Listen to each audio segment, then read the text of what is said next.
As far as the chaos we find ourselves in these days, it's difficult to say which side pulled the trigger first. Erusia deployed an automatic intercept system with drones. Osea implemented long-range attacks to bypass them, so Erusia decided to sabotage Osea's communications and navigation technology. Erusia couldn't launch a satellite themselves, but they were still able to hack the software of the Osean transmission and navigation systems. Before Osea even noticed, half of their satellites were hijacked. That's when things got ugly. In an attempt to knock out each other's capabilities, both forces launched fighters loaded with anti-satellite missiles at the same time. Only military satellites were targeted. However, their destruction created a debris field in orbit which wiped out scores of other satellites, both private and government-owned. What kept the world relatively sane up to that point had been free-flowing data and information. But now, those were gone. All that remained was chaos and confusion. Government and civilian broadcasts and transmissions were cut off. The flow of information had ceased. Forces on both sides of the conflict now found themselves unable to communicate with their superiors. Many of the smaller countries annexed by Erusia and yearning for their independence seized the opportunity and started their own uprisings.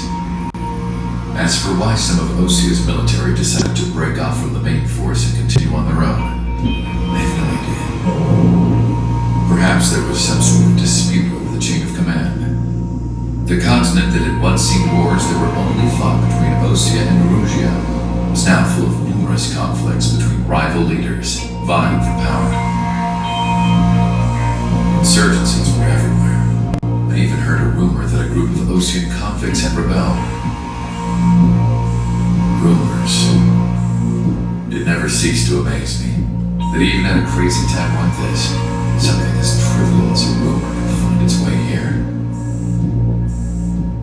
Communications from corporate were cut off.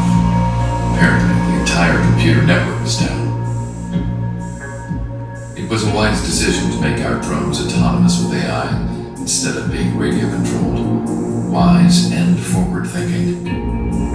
Even with their GPS offline, they can still use their sensors to navigate as long as they're working properly. I'm sure the drones are still working perfectly, following their mission orders to the letter. I wish I could upload Mihai's new data to them. But without a connection, I can't upload the software to the active drones. The new ones we're making, though, there should still be enough time to upgrade those before they're activated. I'll be taking the data I've acquired away from the front lines now. Oh, and I'll be taking the girls too. I told my assistant Masa it was time to get Mihai's granddaughters ready to leave here. She's not much older than the girls, but she has a way about her, and I'm sure she won't have any trouble with them.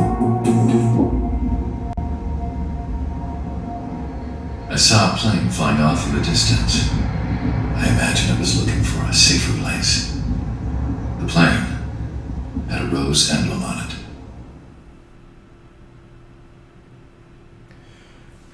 Mission 16 Last Hope.